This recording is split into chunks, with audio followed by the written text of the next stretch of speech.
pharmacy. And you don't need an appointment. To find your nearest pharmacy, search NHS Choices. When your kids are ill, you just want to help them feel better. But you don't always need antibiotics. Get advice from your local pharmacy or search NHS Choices. As a parent, you always want to protect your kids, so make sure their vaccinations are up to date. Measles and whooping cough are on the rise and can cause severe illness, but childhood vaccinations can help prevent them. Are your child's up to date?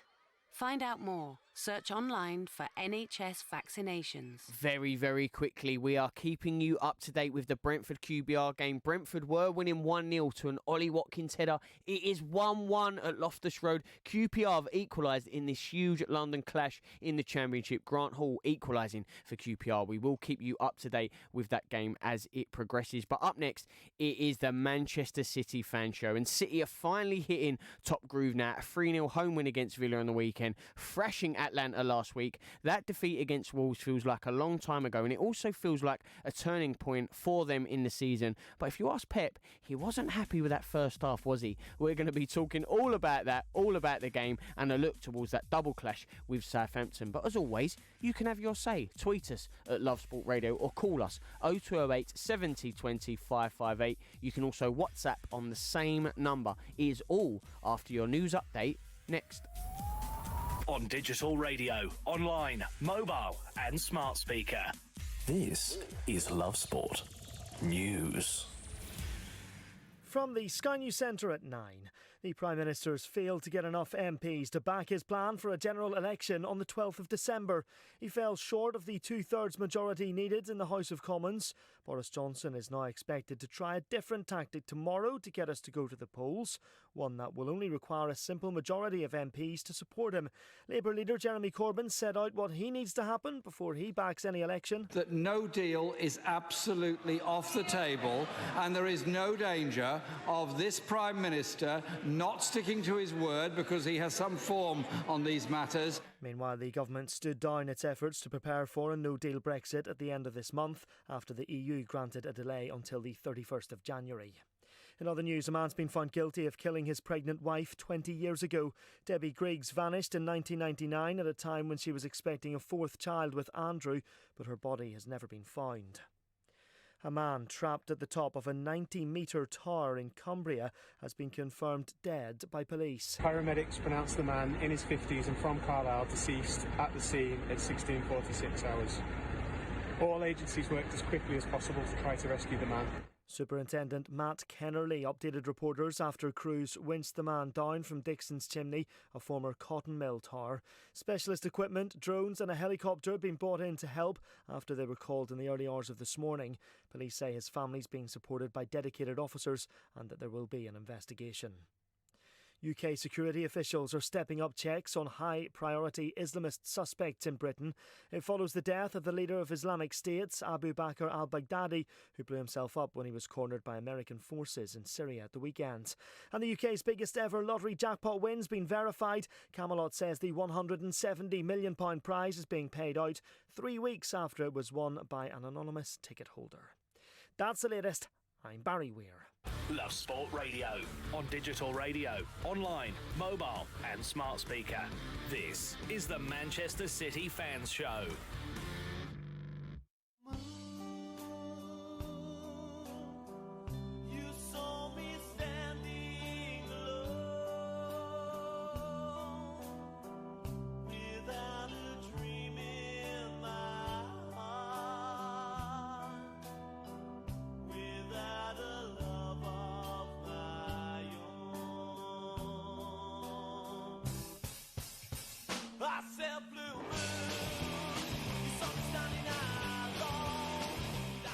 You are listening to the Manchester City Fan Show with Nigel Rothband, Sarah Messenger and me, Charlie Hawkins. You're listening to Love Sport Radio, and of course we're joined by the Man City Show podcast. What a show we have in store for you over the next hour. 60 minutes of just City and City only. What a delight it will be, especially with the way they are playing, Nigel, at the minute. The 5-1 thrashing of Atalanta and the 3-0 victory on the weekend against Aston Villa. That Wolves defeat feels like a long, long time ago. And it also feels like a turning point in the season. We're going to be talking about those two games and then look into that double clash with Saints, because we play them in the Carabao Cup and then Southampton again on the weekend. And let me just tell you, the Saints FC podcast have already tweeted in. They're tuned in, so they're going to be listening to what you two have to say about them. But they're saying Nigel and Sarah should be worried, because we're looking forward to see how we're going to spin this one. A few jests,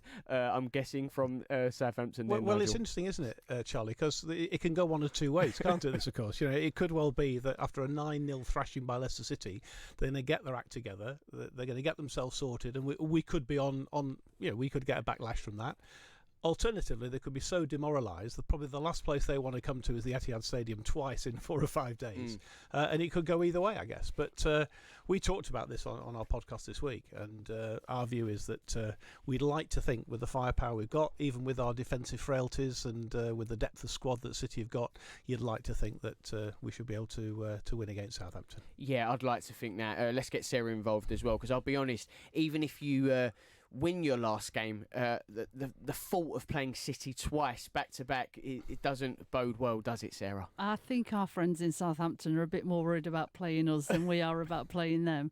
I mean, as Nigel says, they could. I suspect they're not going to play as badly as they did on Friday, but I think I think City will win both games, and the scoreline will depend how quickly City score. If they score early, I think we'll tonk them in both games. Sarah's already giving out predictions. She's not even reeling you in. She's going straight for it with the bold predictions. We're going to come to that game and do a full preview. Let's start, though. Let's take it back just that little bit. Let's start with the thrashing of Atalanta. 5-1, 5-star performance, Sterling hat-trick. It couldn't have gone any better. Although, Nigel, it didn't start that way. 1-0 down. Did you fear the worst at that point? I don't think City ever looked like they were going to lose that game. I mean, Atalanta are scoring. I think they're the top scorers in their league. They finished 4th last season. I think they're about 4th again this year. We didn't know much about them coming into this game. Haven't won a game, of course, in any of the group stage games. But you go 1-0 down in Europe with the sort of defensive frailties we've got, the injuries we've got, you do start to question it. But actually, realistically, I think we felt they were always going to pull that one out of the bag, and of course we turned it around. And Raheem Sterling, I mean, what a season he's having, and to score, was it a hat-trick, was he 11-12 minutes or something? 11-minute hat-trick. 11-minute hat-trick, absolutely outstanding. We'll probably come on to Phil Foden as well, who looks great but showed a little bit of naivety towards the end. But yeah, I don't think we're really in any danger of winning that game, and it was comfortable in the end. Yeah, we'll talk about Foden's maybe immaturity, still to get in those big game moments, the big game players. It's going to take him a little bit of time. Pep will obviously be the perfect man to coach that out of him.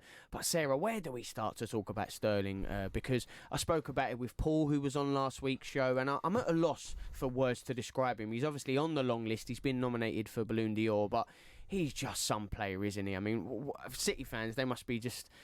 The fact that they get to call him one of their own, he performs for your team, he puts on that shirt, you get to see him week in, week out. I mean, it's absolutely fantastic, isn't it? He is. He's brilliant. And it's been great watching how much better he's got over the last 2 or 3 seasons. He scores goals now that he wouldn't have scored 2 or 3 years ago. He makes goals as well. So, and it's a combination of his pace, his finishing has improved, but also some of the passes he makes that have led to goals. There was a lovely dink pass to Silva last week that has got a lot of plaudits. So, as a player, he's improved dramatically, and I think for me one of the things that's really important about Sterling is his confidence. He had a lot of that skill when he played at Liverpool, but I don't think he really believed in himself as a top quality, potentially world class footballer. I think he does now. I feel like Pep has really harnessed that ability. He's taken him to the next level. Not only that, he's become a real leader off the pitch, and we're seeing it now, not carrying this team, but he's willing his teammates on. Even, I know we're talking about the Atalanta game, but he missed a chance against Villa on the weekend. He was actually literally kicking himself because he felt like in that moment, even though when City were 2-0 up and cruising, he should have done better in that moment. And this is what you want to see, isn't it, And Nigel? I think what's interesting, Charlie, as well, is the fact that Pep has played him, and I know we're talking about Europe, but he's played 8 out of the 9 Premier League games. He started 8. So Pep sees him as absolutely crucial. We're going to rotate the squad. We're in 4 competitions. We've got a number of injuries, as we've said. So Pep has given him that vote of confidence, and there's no question Pep will have helped his game, I'm sure. sure. But I think Raheem Sterling has got to take a lot of the credit for the improvements that he has made. And that, what was it, 44 million that we paid to Liverpool is looking good value for money now, isn't it, just a few years on? And in terms of goals, I don't know if you realise he scored 36 goals in the last calendar year, which is phenomenal. And he scored, 25 last year? He scored 13 already this year. He's on track potentially for Sergio Aguero not to be our leading goal scorer this year, potentially, which will be a bit of a turn up for the book. He's on fire at the moment, and as you said before, to see him put on that sky blue shirt and turn out every week is fantastic. He's playing superbly. It's almost ridiculous to think it's only 3 years ago that he was every England fan hated him. They all thought he was terrible. The grief and abuse he was getting, overrated. They wouldn't have trusted him to score if he was one-on-one with the keeper. It's dramatic what's happened to him over the last 3 years. Yeah, sloppy, not clinical enough, doesn't take his chances, terrible at finishing when he's one-on-one, and now Nigel just ruled off the stats. And you mentioned that he's chasing Aguero, and we can mention many players. We haven't even covered De Bruyne and Silva. It's a wealth of options that Man City have to choose from. When they are attacking on all four fronts, they can rotate like that. But let's keep it on the Atalanta game, and let's talk about Foden, because obviously Guardiola says, he wouldn't sell him for 450 million. He's a man that needs more minutes. He gave him those more minutes, and obviously a little bit of naivety right at the end there, Nigel. Let's just start with Foden as a player first of all. And a lot of people have criticised Pep, and he should have gone out. He should be playing for an Everton, if you like. He'd be playing week in, week out for them. But Pep has said, look, bide his time. He's playing every week with world-class players, training with them, working with probably the best manager on the planet. And I think he's handled it superbly. And when he comes on, he looks, the Finnish article, he's 19 years of age and he looks so mature. He's got the vision, he's got the touch, he's scored goals. He looks absolutely fantastic. That having been said, and it's probably not a very popular view, but I wasn't surprised when he was booked by the referee for the first challenge. He pulled the guy back. It was a promising attack. Yep.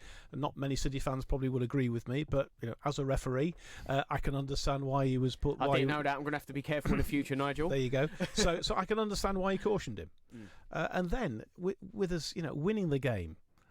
With no real danger to do what he did show a lack of maturity, and that's why it's easy for me as sitting here as a City fan criticising Phil Foden. But that was disappointing, and I guess Pep will have been disappointed. I'm sure Phil Foden will have been disappointed as well. But showed a little bit of naivety. But to be fair, Ilkay Gundogan, who is not wet behind the ears and is in his 30s, did exactly the same thing at the weekend against Villa as well, of course. So it can happen, and that was stupid as well. Sometimes they do it on purpose, a little bit of gamesmanship as well. I know Pep is a big fan of gamesmanship. He won't obviously mind that. But with the Foden one, you never want to see a player, show those moments of madness or get sent off. And it was second yellows. It wasn't like it was a straight red.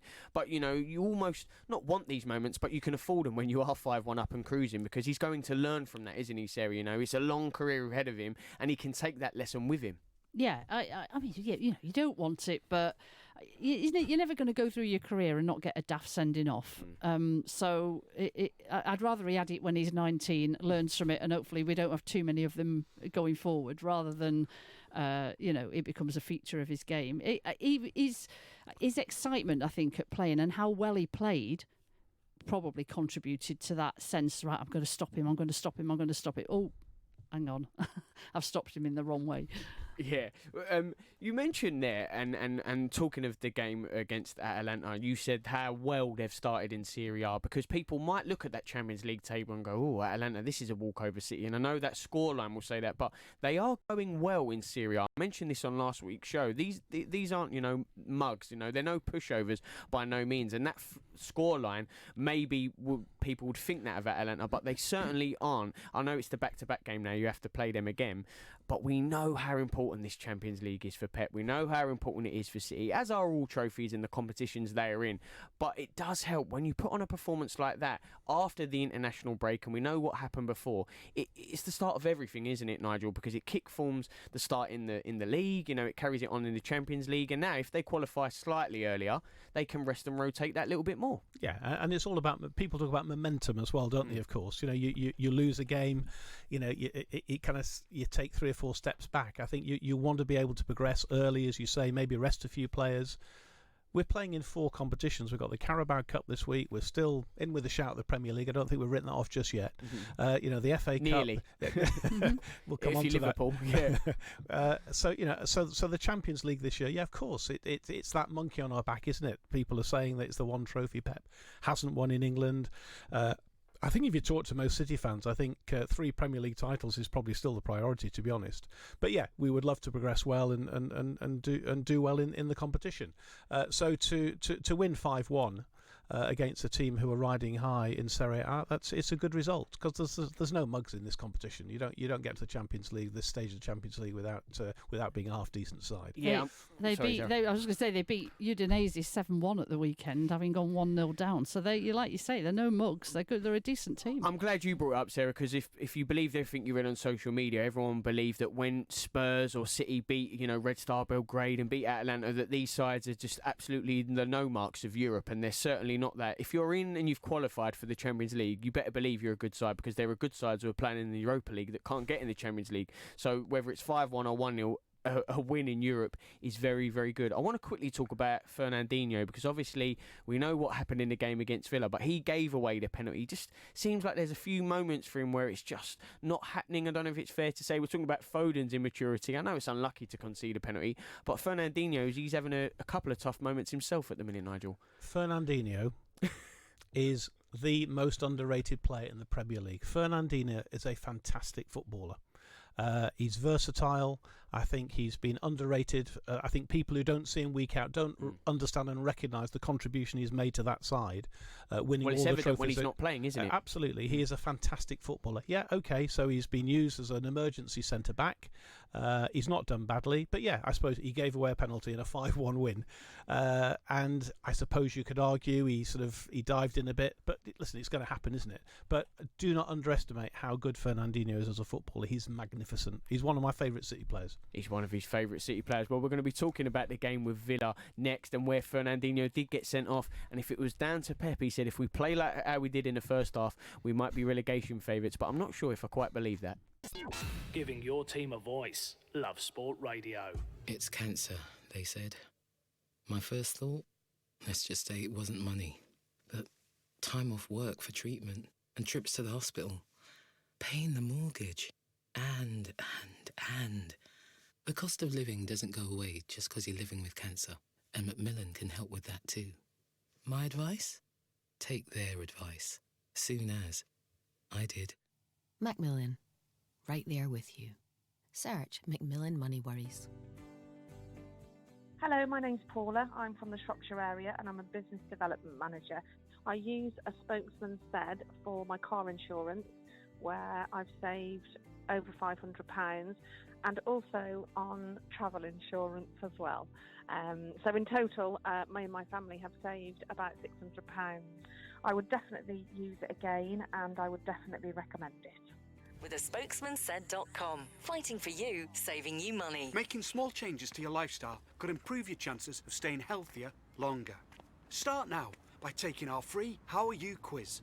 Just search 1U. Brilliant, I've finally quit. I can keep up with my kids now. I feel like I've got my life back. It's an amazing feeling when you stop smoking. Experience it for yourself with help from Smoke Free. Our range of free support can help you quit for good. From our app to emails, face-to-face and online communities. Search Smoke Free, because there's only one you. When your kids are ill, you just want to help them feel better. But you don't always need antibiotics. Get advice from your local pharmacy or search NHS Choices. As a busy mum, you're juggling loads of things. And when your kids are ill, you just want to help them feel better. But you don't always need antibiotics to help them get better. For things like sore throats, coughs and colds, you can get advice from your local pharmacy. And you don't need an appointment. To find your nearest pharmacy, search NHS Choices. This is Love Sport. Have you had enough of extortionate rises when you renew your insurance?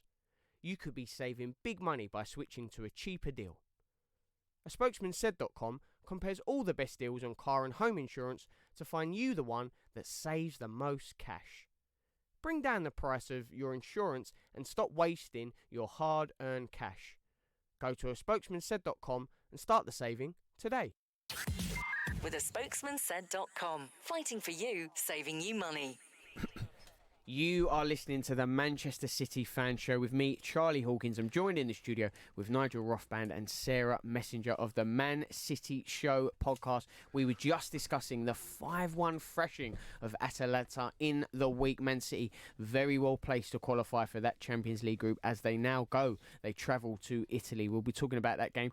But let's turn our attention to the game on the weekend, because for me, before that international break, losing to Wolves 2-0 at home, it just feels like something has turned. Not a watershed moment, but something has changed. They feel more focused. They really are driving on now, Man City. And again, another professional performance, just like the one against Palace, this time against Aston Villa 3-0. Wasn't always the case. Pep wasn't happy with that first half display. I watched it. I mean, he's a much harsher critic than I am, but understandably so, Nigel. But overall, where was your thoughts on it? Well, yeah, I'm like I am every week, I was there as well. And that first half, it wasn't a convincing performance. You know, we weren't as fluid. We're not quite at the same level of maybe the two previous seasons. And there have been games this season where we've lost games, as we know, against Wolves and Norwich, where we haven't been that fluid, and they've managed to nick a goal. And I think it could have been very different if that had happened. Fortunately, we went in at 0-0, and certainly the half-time pep talk, if you like, worked. And you know, I think the clearance from Ederson and the leap from Gabriel Jesus, I think he's 9 inches shorter than than Mings, and he managed to nick it from him. And Sterling, who we've been talking about, nipped in and gave us a fantastic start 20 seconds in. So it wasn't a great first half, but I think second half we started to play the sort of football that we're used to seeing. And I think also we're maybe not as clinical in front of goal either first half. I mean, you know, Gabriel Jesus had a couple of chances. Clearly, Aguero was rested again. So not all was right. But again, I'm not quite sure if Villa quite had the firepower to beat City on the day anyway. And I never felt as though we were in danger of losing the game. But that having been said, bit disappointing at half-time with the whole performance, but put right in the end. Yeah, maybe not at their clinical best, but maybe when you know your opponent isn't offering much, you know you're going to have more chances in a game. City always have so many chances in a game, but if Jesus takes that chance or they score another, Sarah, maybe they're slightly more relaxed. Was Pep being harsh there? How did you see it? Well, I think Nigel's right. It wasn't a great first-half performance, but I've got a bit of a theory about City, which is in these sorts of home games where inevitably we have sort of 70-odd% possession, at least. Mostly the teams play defensively. They might have different shapes, but they play defensively. I almost think that if City score in the first 10 or 15 minutes, it's almost like they're away. They relax, and potentially we're 2-3, 4-0 up at half time. If we don't score in the first 10, 15 minutes, you almost get a sense that they're like, hang on a minute, this isn't working. And it almost takes them to the half-time team talk from Pep while he tells them what they need to do to get going again, to then come out and win in the second half. I mean, it's a little bit simplistic, but there is something in that, I think, that if we score early, it dramatically affects the way we play for the rest of the game. Sarah, let me tell you, I love nothing more. We found out that today Nigel was an ex-ref. Well, I did. Let me tell you, I love a conspiracy theory. A current ref. Sorry, Nigel. Come on. Oh, it's our first not that debut. old. Yeah, and I've thrown it away already. It was all going so swimmingly. Well, let me tell you, I was going to say I love a conspiracy theory, Sarah. So whenever you've got one, please let us know.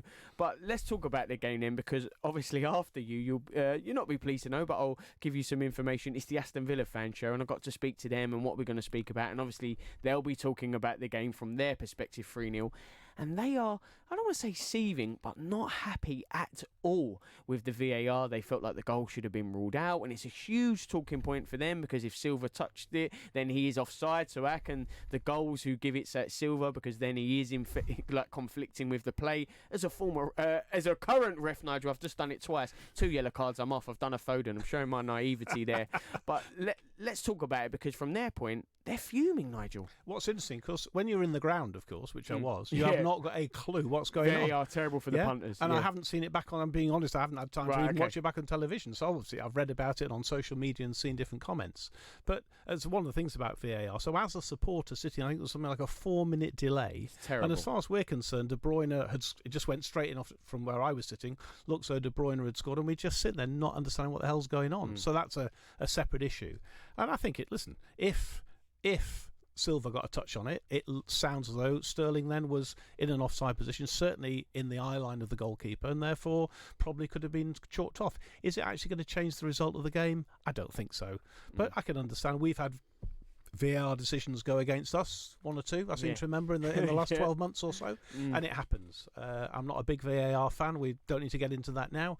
In fact, I hate it with a passion, but that's a different subject for a different day, I suspect. So, yeah, it wasn't going to change the outcome of the game, but I can understand if they're not very happy about it. Yeah, Sarah, where do you stand on the whole VAR then? Because Nigel's made his thoughts very clear. Well, we've had some interesting conversations about VAR over the past few months. I was a fan, or at least thought that it would make a difference to the game in a positive way. What it's turned into is a complete farce. So even people like me who thought that VAR was good for football and would eliminate what you might call the more ridiculous decisions, what it's done is it's actually added to the number of ridiculous decisions, and it is affecting people's enjoyment of the game. Actually, if David Silva touched it, I didn't see a deviation on the ball. So, we're now arguing about pernickety little things that didn't really dramatically affect whether that ball went in the net or not, as opposed to looking at the quality of the game or talking about great goals that are scored. And I think so. I'm at the moment, unless it dramatically improves, I think VAR has not been the success that people thought it would be. Yeah, I think you've hit the nail on the head. It was meant to eradicate clear and obvious error. Little moments like this that are being lost, especially for the fans that are in the stadium. That does bring me weirdly. I want to talk about something. It seems like the stadium wasn't full of fans. There's a noticeably, when I was watching the game, empty seats on the stadium. I don't know if that's to do with the early kickoff or Man City have just played in the week. And maybe I've noticed it from a few games now. Is there something else going on? Are the fans staying away, or price is too high, or... Nigel, is there an answer for this? Well, I discussed it with my mate who sits next to me at every home game. We got season cards together, and I think we came up for three reasons, I suppose. Number one, the early kick-off does mean that it doesn't suit everybody. I think the second issue is it's half-term as well, so it may well be that a number of people are away. And the third one, it's live on the box, and we're playing a lot of games. Games are coming thick and fast, as we've said. So, but that having been said, we've built on top of one of our stands. We've expanded the stadium, and it holds over 50,000. If you look at City's gates, they're up there with other teams. We don't necessarily fill the stadium every single week. Our success, I suppose, has only come really in the last sort of 10 years or so, and it might take a little bit of time for City to get the sort of gates that other teams have maybe had success over the last 30-40 years. Might take us a little bit of time to get there. It doesn't worry me particularly. This whole thing about the empty ad and empty seats doesn't bother me in the slightest. We've got a hardcore of fans who come every week. They've got a great travelling away support. I was going to say, and when we go away, we make. And I have to say that the Villa fans made a fantastic noise yesterday. The away fans, their support was superb yesterday, and you've got to give them credit for that. They were, even when they were behind, they sang the hearts out till the end. I think we have got a bit of an issue. But it's very difficult for clubs, and I don't think City are alone in this. I think it's it's very difficult to get that balance between satisfying the corporate support that you need the financial backing, you need those sort of people to come.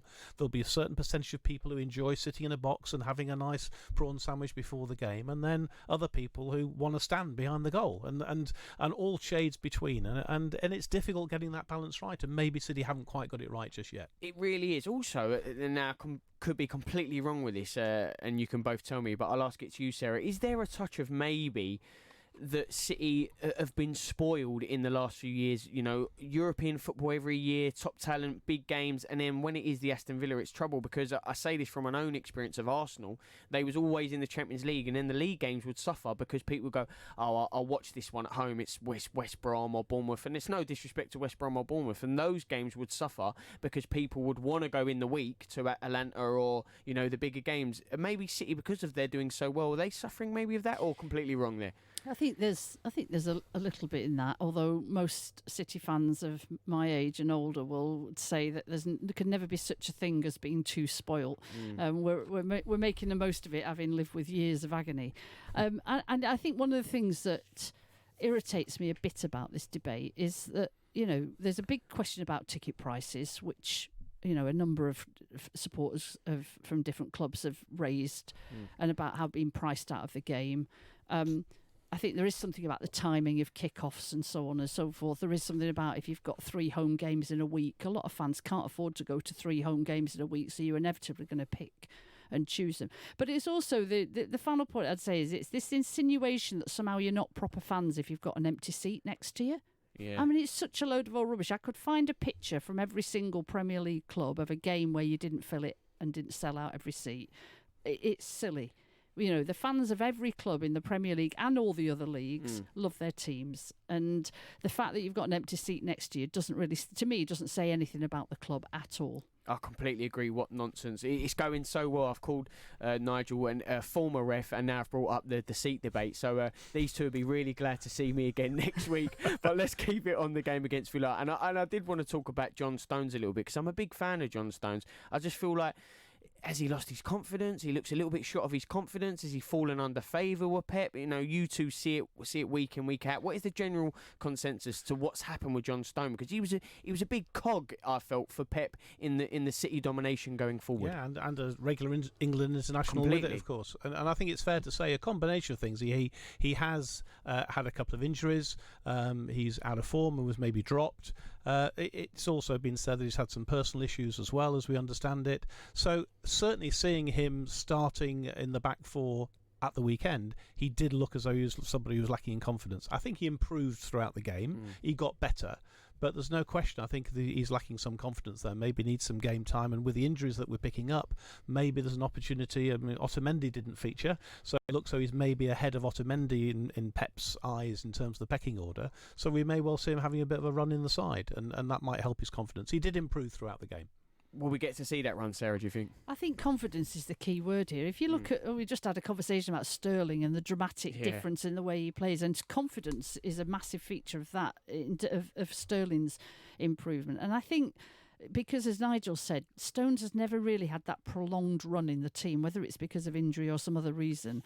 If he stays in the team, we get some decent results and his confidence rises, I think we'll see what a quality player he is. It just hasn't happened enough at City yet.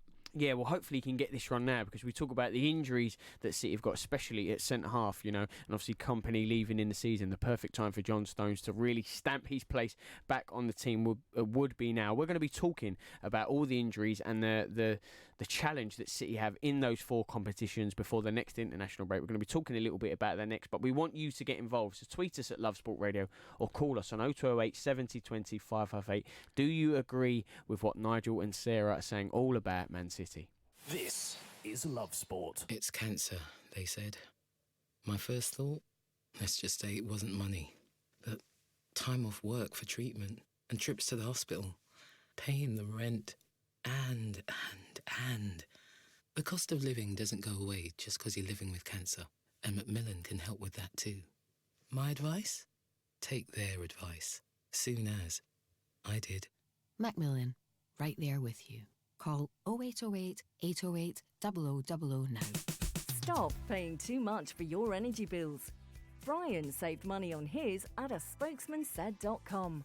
Can you? I'm Brian from Swaddling Coat, South Derbyshire, and I saved about £400 on my energy bill with a Spokesman Said. The iSpokesman Said website was very easy to use, and the money I saved I put towards a holiday. Compare home energy quotes from the UK's biggest suppliers in just a matter of minutes with a spokesmansaid.com. Fighting for you, saving you money. If you fall asleep at the wheel, you'll put your life in danger, and the lives of others as well. Before you feel tired, pull off the road into a services or other safe area. Drink some strong coffee, and take a quick nap while the caffeine kicks in. If you're having a nap, you've left your lights on, sir. Right, cheers. Think. Don't drive tired. Exercise. It doesn't have to mean Lycra or a fancy gym membership. All you need is 10 minutes and you. Because a regular 10-minute brisk walk is a great way to get more active. Whether that's walking to the shops or getting off the bus to stop early. Picking up the pace and getting your heart pumping can make a real difference to your health. So, to see how much brisk walking you're doing and how you can fit more into your day, download the free Active 10 app. because there's only one you. Think the energy price cap will save you money? Think again. You could be saving a lot more on cheaper energy tariffs. Price comparison site A Spokesman Said will show you just how much money you could be saving against your current tariff. Don't throw away your hard-earned money to the energy companies.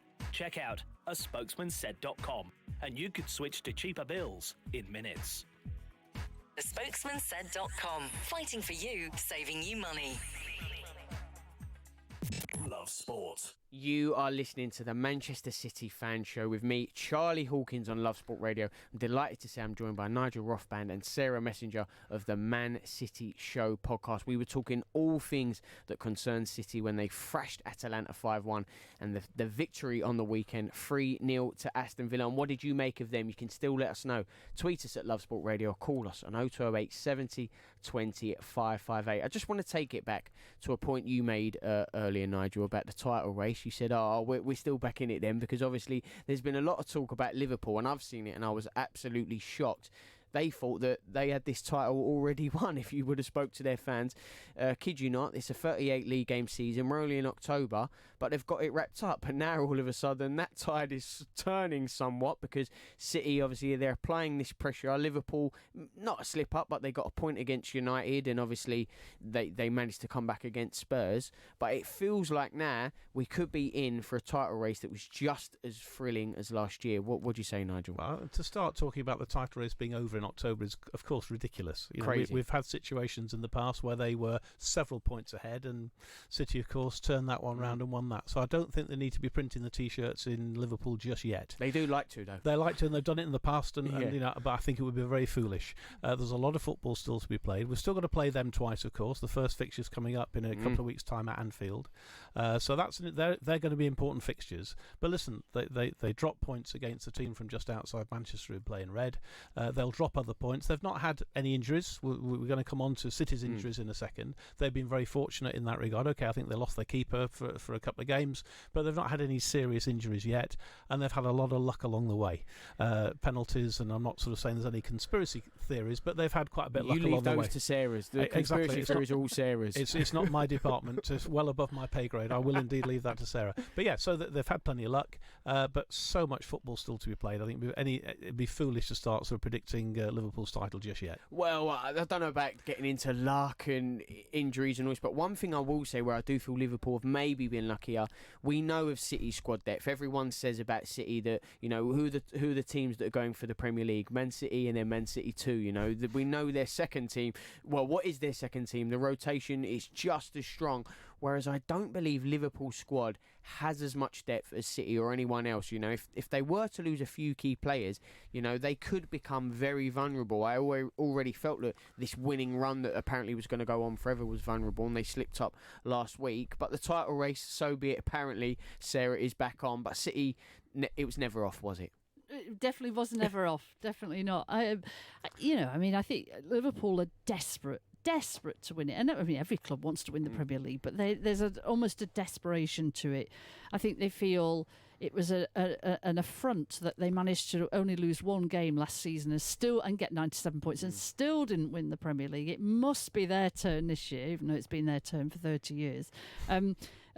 But everyone. It was only 2 years ago. Somebody was going on about how there might need to be an inquiry into whether City were ruining football because we were running away with everything, and everyone wants the Premier League to be a title race. So we ought to want City to pull the gap back, or we ought to want Leicester to carry on playing really well and make a fight of it at the top.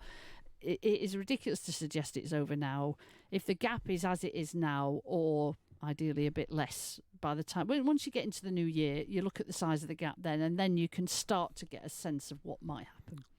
Well, let's talk about the injuries then, because Liverpool, as Nigel kindly put it, have been maybe a little bit luckier in that regard. City not so lucky. They've had quite a few injuries and in key positions, and have just managed to keep it going. Shows you the squad depth. It only highlights how strong they are, Nigel. But it has been worrying in that regard, hasn't it? Yeah, if you think back to, and you made the point earlier, Charlie, about the fact that Company went and he wasn't replaced. At the time, we felt that we had a very strong squad, 2 players in every position, and also the flexibility of other players who could then play in different positions. And Pep, of course, has got a good history of doing that throughout his career. Yeah. But when you then lose Laporte, you lose Sané. We just lost. What we didn't mention about the Atlanta game, of course, Rodri got injured in that game as well. Zinchenko's just been pictured in a hospital bed with a bit of knee surgery in Barcelona. We were chatting on the Man City show earlier on that Mendy doesn't look quite fit either. So that is quite a lot of injuries in those key positions. And what it means is we're having to already, Rodri's been playing at the back, Fernandinho's playing at the back, and there's talk of, well, Cancelo can also play at centre back, Walker might have to play centre back. So we're definitely got a situation where we've got key players out and we're having to compromise. And when you're in 4 competitions, and when you're playing in the Champions League, you need your Aymeric Laporte in the side. He's a key player. And I'm, hopefully he's going to be back in time for that. But you lose key players like that, players like Sarno, who's hardly had a mention in the press because he's not been in the side at all this year, really. They're key players who can change games, and yet we've got fantastic resources. We've got many millions of pounds in the bank. But it does mean when you lose key players like that, it's going to have an impact on the side. Well, this is the worry, because obviously people will point to City's resources straight away, and I hate how transfer news dominates a whole season rather now than just the summer months and then the January month. People will already be quick to do it, certainly in the media. But you mentioned Walker can play at centre-back. He did very well for England, actually, in the World Cup. That is an option there, but I know Pep does prefer to play him in a position that he wants to for the system that is built there. But will you see acquisitions in January then, Sarah? Because, Nigel mentioned it there, challenging on those 4 fronts. And if you want to keep that challenge and that momentum, which has been the key word of this show, could we see Pep and City purchase more players in January? I think the only way you'd see purchases in January is if the right player's available at the right money. City don't panic buy. Spoken like a true manager. They don't, they don't panic buy. So if the right player's available at the right money, they might buy someone. And the challenge is that nearly all of the injuries that Nigel's just described, with the exception of Sané, have been to defensive players. So what we've never really been able to do this season is kind of not so much have a settled back 4, but have players who have been playing quite regularly with each other. And we're definitely not moaning. City are very, City fans recognise how fortunate we are to have the owners we do and the squad that we do. So it's not about moaning, but to pretend that it doesn't affect a team to lose as many defensive-minded players as we've lost is silly, because it does. Of course, it affects you. So what are the other options then, Nigel? Well, I suppose he's got numerous options. The ones that he's talked about is, and we think that Rodri and Zinchenko are not actually long-term injuries. But I think as far as let's focus on the back 4 for a moment. The beauty is we do have Cancelo, who's come in, of course, who's cover for Walker. I think Walker potentially has lost a little bit of confidence and a little bit of form, and Cancelo looked superb against Villa at the weekend. He looked a really good acquisition. And then the thing at centre-back is, which is probably the area where we're going to have to compromise most. We've got some good options. We've got Fernandinho, who's only going to miss the Carabao Cup game in midweek, so he's available for the weekend. So Fernandinho will be back for that. We've already said that Rodri can play there. We've still got Stones and Otamendi, of course, as the 2 recognised centre backs. So it's not exactly a major problem, but Otamendi's been out of the side for a while. Stones, we've said before, is lacking a bit of confidence. And then at left back, of course, we've got Mendy, who looks great going forward. We're not quite as convinced of him as a defensive wing back. Angelino, of course, came on as a sub at the weekend as well, who looks a good young prospect. So we got him. But also we've got the 2 youngsters as well, who I think potentially Garcia and Taylor Harwood-Bellis. So I think potentially we could see them making an appearance in the Carabao Cup. So I've named a lot of players there.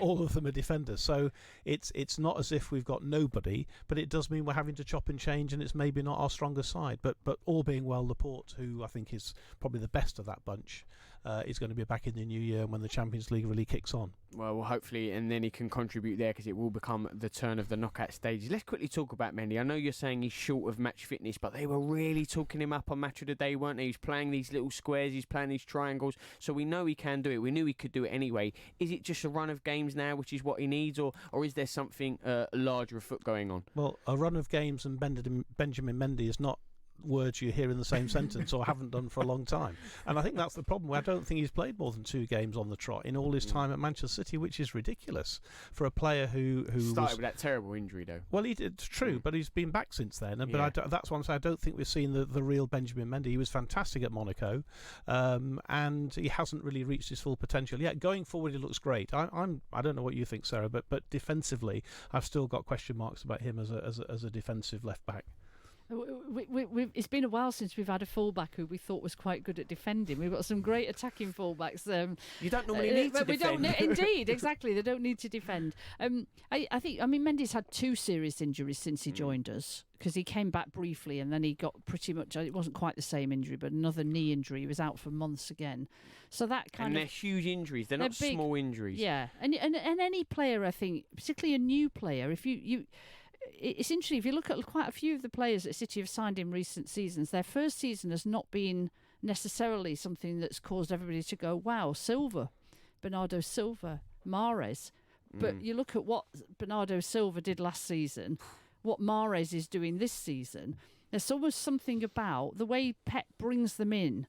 Rodri's perhaps an exception because he's come in and the City fans are loving him already, but I think there's something about Mendy just needs that chance now to show us what he delivered at Monaco and develop that rapport with the fans and be confident in his knees as well. Perfect time and opportunity to get it because they play Southampton, who, if I'm not mistaken, seem to be shipping a few goals. So maybe Mendy and Stones can get a run for those 2 games and then finally hit fitness and form. We're going to be talking to Tom Parker, who can give us a perspective from Southampton, and I'm presuming that he might not be the happiest, A, at the result against Leicester 9-0, and B, at the fact that they do have to play Man City twice.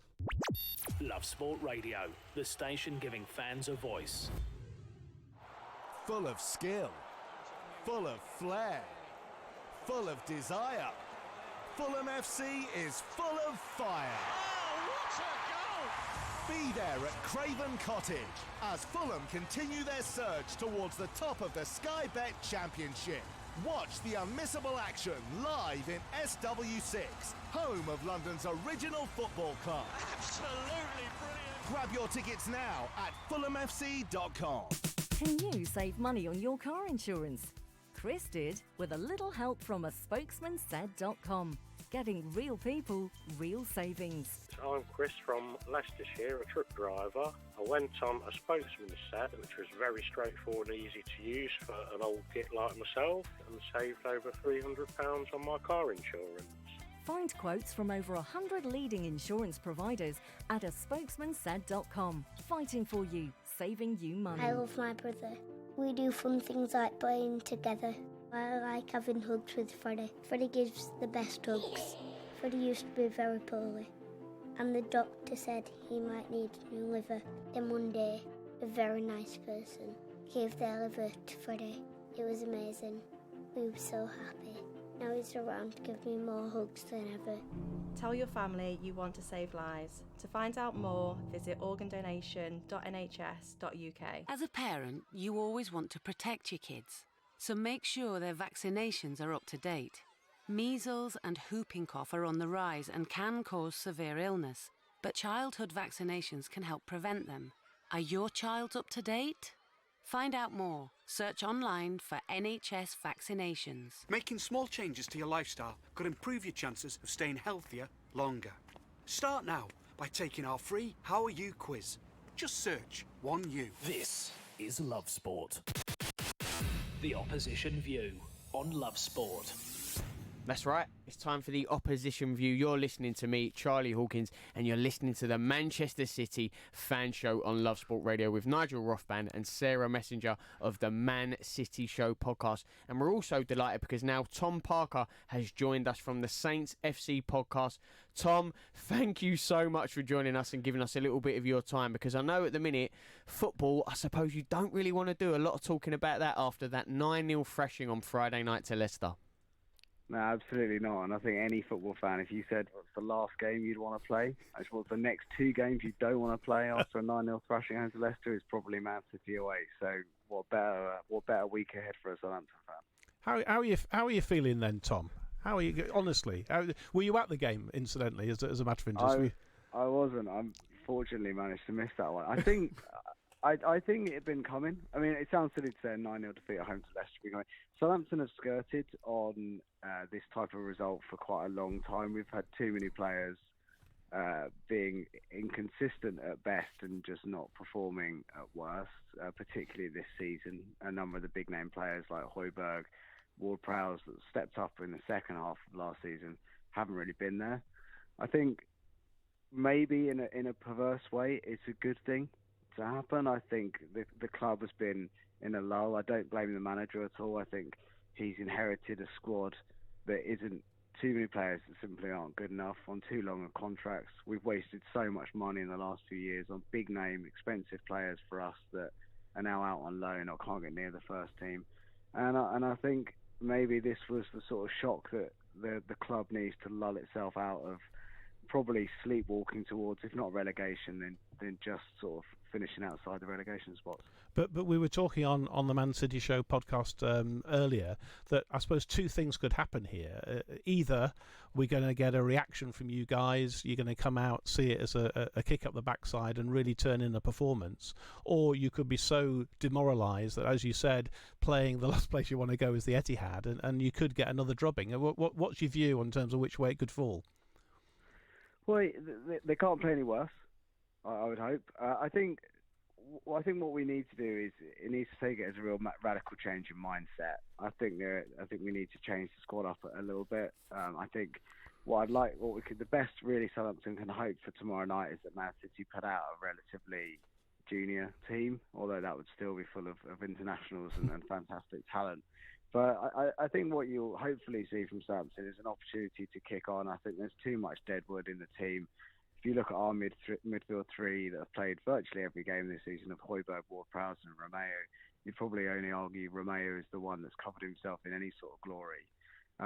We've not really hit the heights that we did under Ralph last season, and I think a change of personnel, probably bringing in McCarthy for Gunn, bringing in Shea Adams to give a bit more pace up front will do something to the world of good. I think that the next 2 games we have, obviously both being Man City away, aren't going to define our season.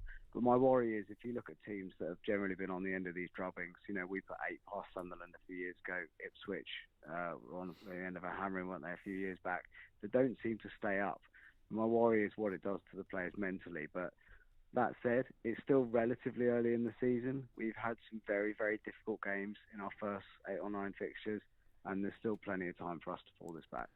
And I'm sure we both appreciate that. I guess there could be 4 very different lineups for the 2 games that we've got coming up in the next week.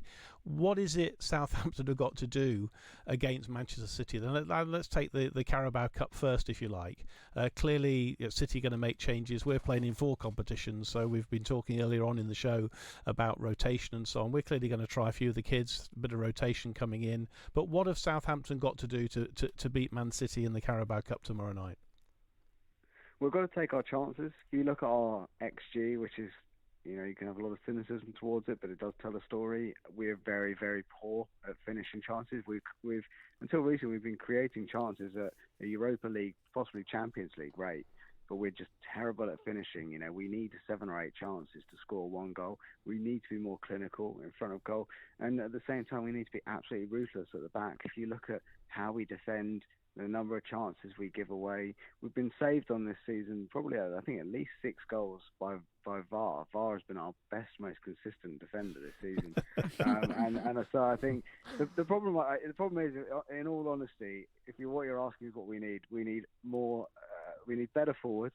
We need a better defence, and we need a more effective midfield. So you're essentially saying we need a whole new team, and we ain't going to get that between now and Saturday. Well, Christmas is coming up. I know of your wish list, Tom. You seem like there's quite a lot on. I don't know if Southampton have been good this year, whether they'll get their wish list or not. But has the result on Friday night, has that changed their outlook in the Cup now? Because we had Jason Dodd on the Southampton fan show last week, and he said that Southampton, make no mistake about it, are in a relegation battle. And, obviously, if we're going off Friday, do they just have to put all their eggs in the league game and try to get something there and really forego the Carabao Cup? Or, with a couple of the heavyweights being drawn to face each other in the Carabao Cup, if they can get past City and City rotate, it's a great chance for silverware. Where do you stand on it all, Tom?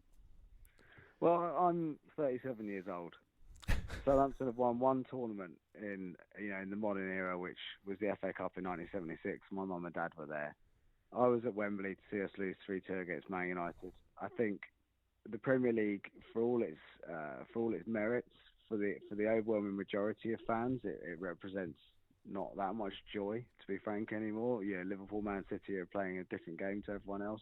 If you said to me, the chance to watch Southampton win something probably might never happen in my lifetime, or the chance to see them play another season in the Premier League, another season where they go and get tonked, 7-8-0 by Liverpool, 7-8-0 by Man City, I'd happily take and win something. And I think the majority of Saints fans, definitely Saints fans of a certain age, would feel the same.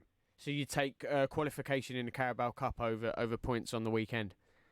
Oh no, I definitely wouldn't take that. Apologies. Well, I'd take a win. I'd take winning the Carabao Cup over staying in the Premier League. But realistically, if we could get 3 points on Saturday, it would give a whole new look to Saints' season and a whole new impetus. But I think the odds on both those things happening are fairly slim right now. And if it is going to happen, where do you see that? Where do you see the weakness in Manchester City? Can you? I'm just fascinated as an opponent's view here. What do you see in the City makeup? Where do you see being any potential flaws that Ralph and his team might just capitalise upon? Well, the centre backs still look, John Stones still looks a bit ropey. They've not been the same, so the support has been out. But that said, the problem you have is, we're talking about a second string Man City team that on the bench will probably still have Sterling, De Bruyne, Aguero. So even if this game does start to turn against them, they can still bring on, the best part of probably £500 million worth of football talent. We've just got to hope that we can keep it, we do all the things we haven't done this season, keep it tight at the back, keep it ruthless up front and hope for a little bit of luck. But, I think we're going to need a lot of luck to get anything tomorrow night and probably on Saturday. Well, Tom, before I ask Nigel and Sarah, can you give us a score prediction for both those games, even though the lineups will change heavily? I think we will lose. I think we'll lose 2-1 tomorrow night, and I think we'll lose 3-0 on Saturday. Oh, Tom, no optimism there, but we appreciate you coming on. A real pleasure to speak to you. Tom Parker there of the Saints FC podcast. Relegation, chance of silverware. I felt quite emotional hearing him talk when he said, 37, he just wants to see a trophy. Tom needs to keep the faith. I remember the days when I used to dream of City winning just a League Cup before I died. And they've won a few more than that. So keep the faith, Tom. You never know. You never know what happens. We obviously heard his predictions as well. He's not predicting much. I have to turn my attentions to you, Nigel. How do you see those games going, and what is your prediction for both? I think big changes for City, particularly for the Carabao Cup game. I think we'll probably concede. I'm going 3-1 for the Carabao Cup, and I'm going 4-0 for the league game. Ooh, 4-0 for the league game. It's just adding, that would be 13 goals conceded for Saints and 0 scored in 2 games.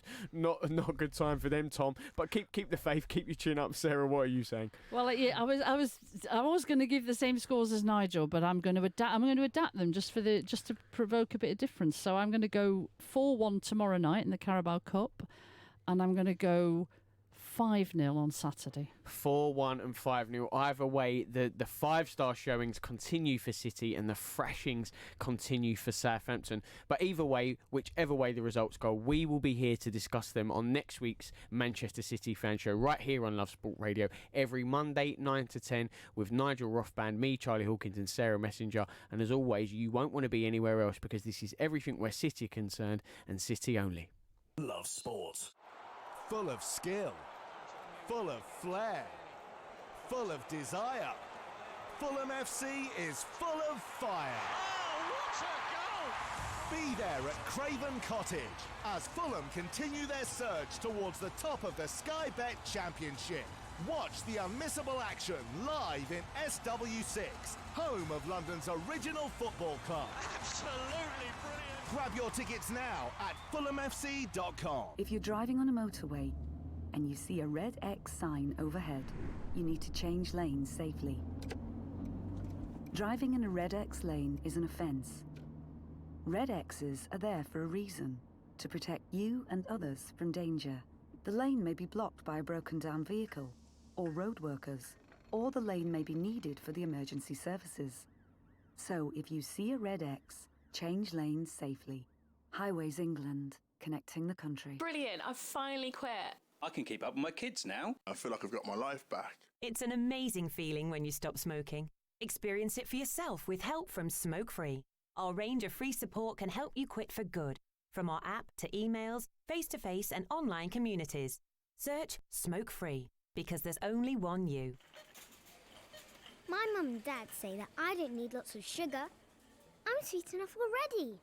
So we used the Change for Life food scanner app to find out how much sugar is in our food and drink. It's surprising how much we found. So I put my detective hat on to find the healthier choices. Woohoo! Found one, Mum! You can be food smart too. Download the free Change for Life food scanner app today. Just very quickly, we were keeping you up to date with all the action at Loftus Road tonight. QPR, they played Brentford in what is a huge London clash in the Championship. Brentford went 1-0 up, QPR equalised, but it is Brentford who stormed away with another 2 goals, winning the game 3-1. A huge 3 points for them, especially after last week, coming back against Millwall and winning that game. Brentford really on a run at the minute and got good momentum. QPR, after their good run under Mark Warburton, just maybe in different form of late. But up next, it is the Aston Villa Fan Show. Well, it's an interesting one because we just heard from the Manchester City Fan Show and they played each other. Sometimes that happen on Love Sport Radio. You know why? Because we give each team a voice. This is your team, your voice, and they happen to play each other. Well, we got the City perspective